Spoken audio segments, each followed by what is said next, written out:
Hello everyone, welcome to our YouTube channel, The Legal Playbook. Today we are going to start the next lecture in the series of Indian Constitution. तो इस lecture में हमारा जो article 33, 34 and 35 जो fundamental rights है उसका last part बचा था वो आज हम यहाँ पे शॉर्ट में कवर करेंगे। तो देखो आर्टिकल 33 क्या बात कर रहे हैं। Parliament power of Parliament to modify the fundamental rights in the application to armed force etc. यहाँ पे बोला है कि देखो कि क्या मीनिंग क्या है यहाँ पे।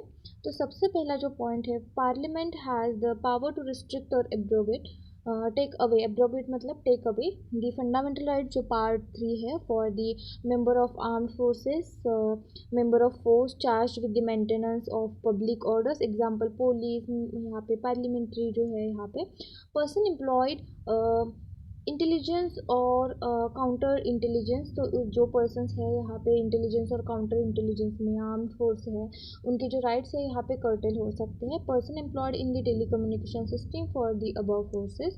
उसके बाद जो ऑब्जेक्टिव है यहाँ पे to ensure that the discipline, proper discharge of the duties and they maintain the public orders in these forces. Okay, की प्रोविजन क्या है यहाँ पे, only the parliament not legislature, legislature के पास कोई भी पावर नहीं है can make such laws.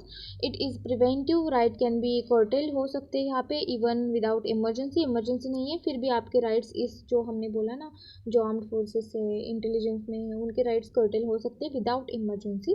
Parliament dims necessary लगे तो पार्लियामेंट को वो क्या करेंगे, कर्टेल करेंगे।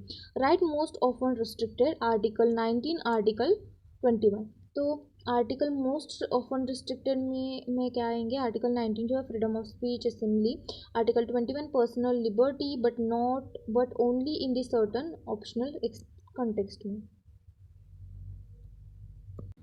उसके बाद है does not mean the total suspension नहीं होगा, ओनली द रीजनेबल रिस्ट्रिक्शन होगा to maintain the discipline. For example of the parliament act under article 33 जो है army act 1950, navy act 1957, air force act 1950, border security and force act 1968। अब हम यहाँ पे important case law जो है वो देखेंगे। Okay Ner versus union of India 1976, defence personnel can be denied certain rights like the trade union membership for the discipline।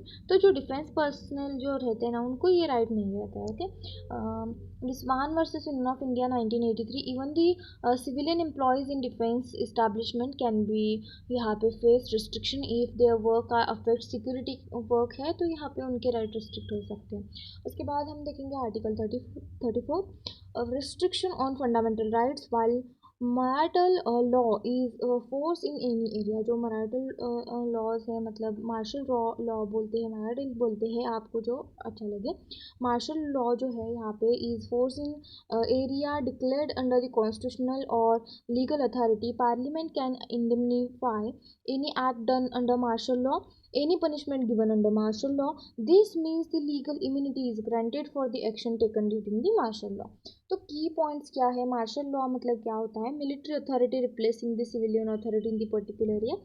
आप तो मिलिट्री का काम कर रहे हैं तो आपके पास जो सम फंडामेंटल राइट्स आपको दिए गए हैं, जो फंडामेंटल राइट्स मतलब freedom of speech and expression, आप ऐसे सिक्योरिटी की बातें जो है बाहर जाके नहीं बता सकते तो आपके लिए जो राइट है यहाँ पे कर्टेल किया गया है।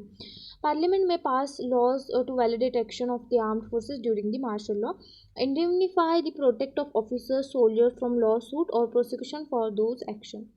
उसके बाद एग्जांपल देखो, although the martial law has never been the formally declared in the independent India, similar principles were applied during the Amritsar unrest 1919 under the British rule. Case law major Supreme Court case law नहीं है इसके ऊपर। ADM Jabalpur versus Shivkant Shukla आप refer कर सकते हैं। Indirectly discussed suspension of rights extreme situation, though not martial law पे नहीं है लेकिन आप रेफर कर सकते हैं।